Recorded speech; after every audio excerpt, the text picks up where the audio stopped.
Chapter 27. War Day 3, Betrayal and Friendship. I was waiting in the room for the traitor to wake up. She was out cold for about 3 hours now, and all I did was sit in front of the door and watch her until one thought crossed my mind. Oh gosh. The drone. Toga will see it. I need to destroy it before she comes here. The drone was hovering in between me and Uraraka. Not wanting to take any chance of misunderstandings on both sides. Firstly, the teachers, they shouldn't think that I crossed the line and became a villain who has association with the love, and secondly, which is more important for my well-being, Toga shouldn't think that I was deceiving her. Powering one for all with 20%, I quickly stood up and hit the drone, causing it to crash to the wall and hitting the floor. The LED was still on, so I decided to hit it again with my quirk still activated, giving it the finishing blow. After that, I took out my phone and directed one of my mini drones to come in. They were super hard to spot. After 5 minutes my drone came and I opened the door slightly for it fly in. It was set on autopilot and it would follow me from now on, making sure whatever happens to me or my surrounding would be recorded. I certainly will need the footage of this later on as an evidence. As soon as the clock hit 3 p.m., a portal opened and Toga stepped through. Toga. Zu-kun tilde. She tackled me down, hugging me. Me. Princess, nice to see you again. She stood up and held a helping hand out to me, which I was gladly to accept. Me. So remember when I told you I had someone for you? Well, look around, princess. I placed my hand on her shoulders and turned her around. As soon as she saw who it was, she turned to me, confusion written on her face. Looks like she knows that Uraraka is a traitor. Maybe they are friends? Me. Are you not happy? I thought this will brighten up your mood. I was working hard on getting her here for you. Besides, now that we are besties, and I know that she is a snitch since she told me herself. I couldn't believe it at first, but she was going on how annoying you were with your knives and how disgusting blood was, and then proceeded to tell me all kind of things about the love.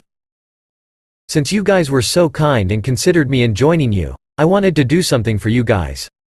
Toga looked at me for a moment, then began laughing and jumping up and down. Toga. Oh, Izu tilde, does that mean that you are joining us? Me. Well, no, not yet. I haven't decided yet, but I want to help you guys out since you were so kind to me and you are the only people who want something so useless and broken like me. We were both chatting a little bit about how she wanted me to join and how good of a friend I was and how she is excited to have a friend.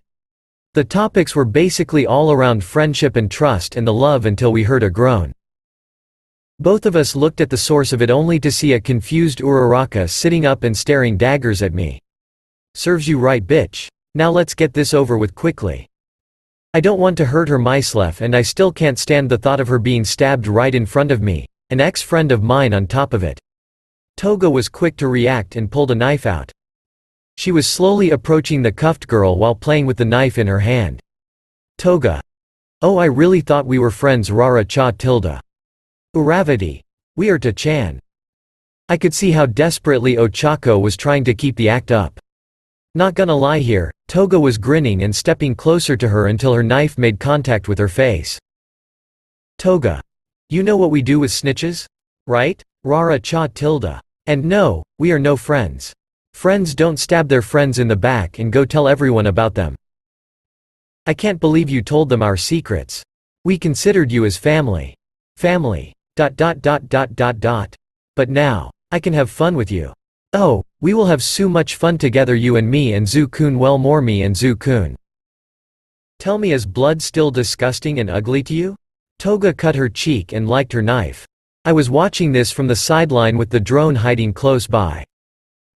Ivati. No, I am not a traitor. I didn't tell anyone anything, I swear I didn't snitch you guys out. Toga.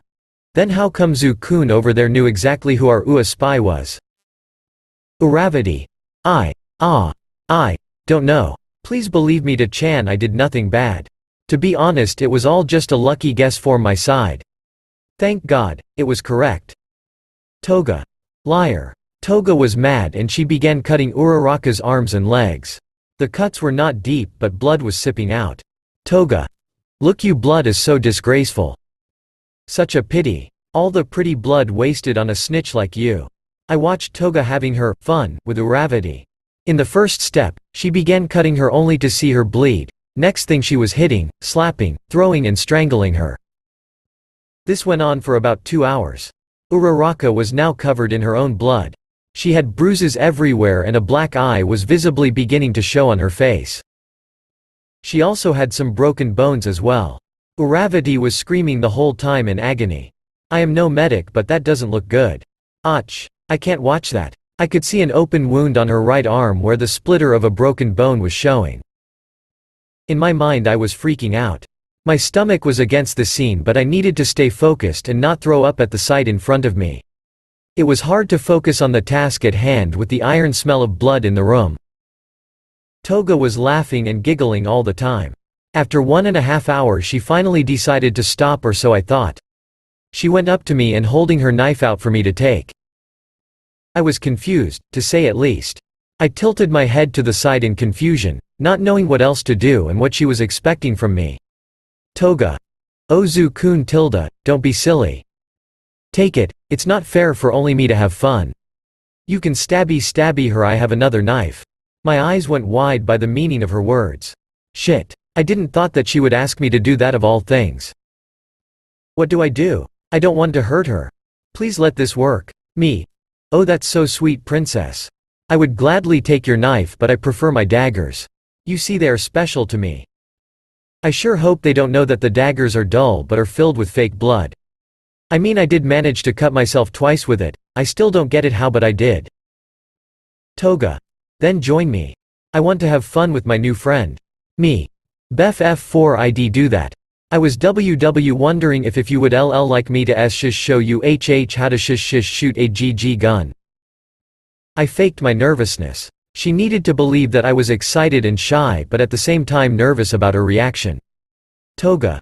Don't be so nervous. I would totally like that, Izu-kun. But before that, she turned around and went back to Uraraka, stabbing her into the ribs and cut open the area where her smallest rib would be. It was a deep cut and blood was seeking out. I froze at the sight. I didn't know how to react to this anymore. She then went on and grabbed the small rib with her hand, breaking it and pulling it out in front of her eyes. A blood-curdling scream could be heard from Uravati's mouth before she passed out.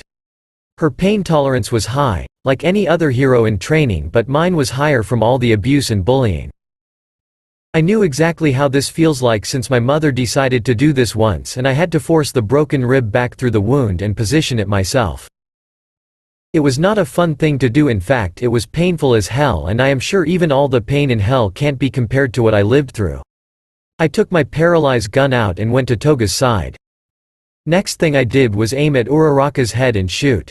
The paralyze bullets immobilize a person, which means that the whole body would react in way like she was sleeping, and if I didn't want her to die right here and now, I needed to use every bullet that is loaded in it, but before I do that I need to get rid of Toga. She watched me and I handed her my other gun, the blood bullet gun in the hand. It was easy to show her how to use it. Toga was a quick learner. Her aim wasn't that good, meaning that she couldn't kill anyone with it, and she couldn't kill anyone with this gun, to say at least. Me. See, that's super easy, right? Toga. Yes, you are right, Zu-kun tilde. I could see how disappointed she was with her hit. Uraraka was fake bleeding from the bullet wound and all Toga was doing is pouting. Me. What's wrong? I asked, concerned. Toga. It's not so much fun. I like stabby her more. Me. Well then go ahead, I will be leaning right behind you at the door. With that, I walked past her, and while I did that, I was glancing behind me the whole time.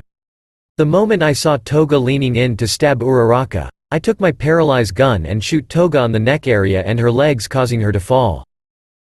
Jumping into action, I turned around, catching her before she could hit the ground and simultaneously hit a pressure point, causing her to be unconscious by the time I catch her. I laid her down and shoot the rest of my bullets in the gun in Uraraka's thorax, torso, legs, arms and one at her heart. I then made sure to take one of my special knives and make a stab wound directed at her heart. For the teachers this meant that she was disqualified from the game. For her it meant she was now safe and in a lot of trouble. Next thing I needed to do was use the cuffs on Toga. After that I literally bolted out of the room directly to Yamada-sensei, only stopping right in front of him. Me. Kakatu. Help quick. He immediately looked at me shocked.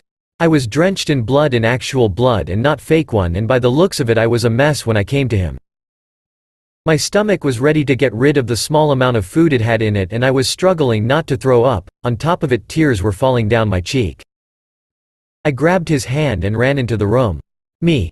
Take her to recovery girl and take this drone with you, give it to Nezu, tell him that I am sorry and they are watching us. I deactivated the drone and gave it to Mike. Yamada. Wait, little listener. The other drone will catch me walking out with her. Me. Shot. You are right, give me a second. I took my phone out and surprise, the second time I hacked into the system was much easier than the first one. In matter of seconds, I got in. Me. Pick her up and stay close to me, I will shut down the power supply once again. The moment we step foot into the teacher office, you hand her and the drone to Nezu, tell him to check the computers before watching the footage. I didn't give him time to respond as I enter some codes and hit the enter button on my phone, causing another blackout.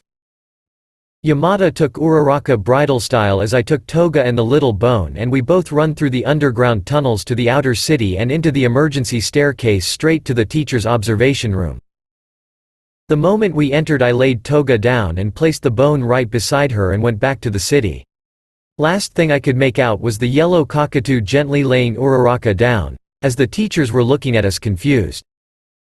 Nobody could make out who just entered, but they were greeted by Yamada's shout, and I was thankful for that.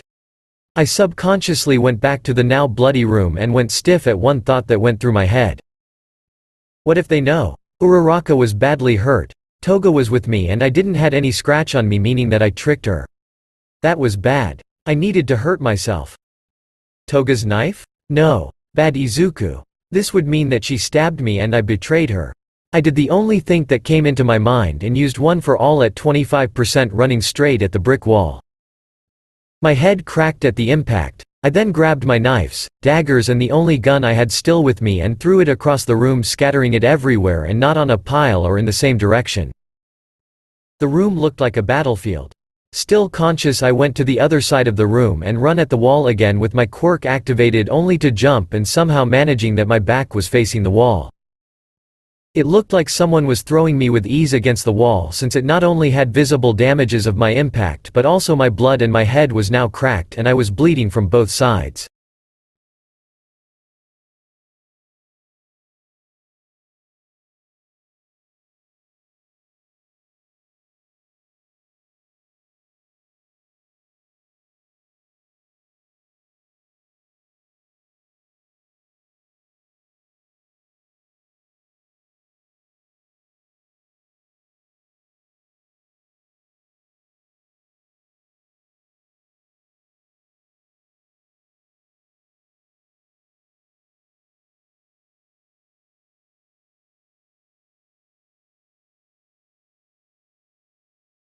It looked like someone was throwing me with ease against the wall, since it not only had visible damages of my impact but also my blood, and my head was now cracked and I was bleeding from both sides.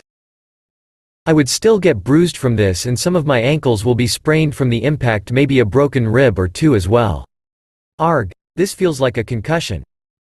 That was my last thing I thought before I blacked out completely.